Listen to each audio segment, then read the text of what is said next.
Okay, I got the yellow Lego pieces from a set, but the rest I just was bored and I just put them on there.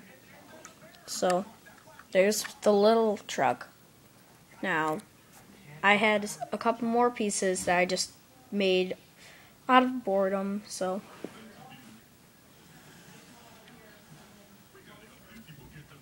1 second.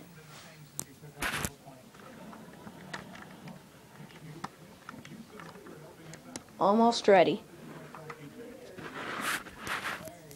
And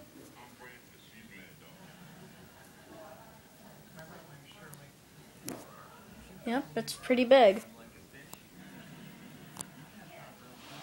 It's just ginormous. So it was just, it was hard to make, but I did it.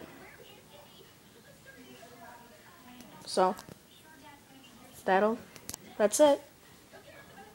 So maybe if you just get bored, just grab Legos and make them.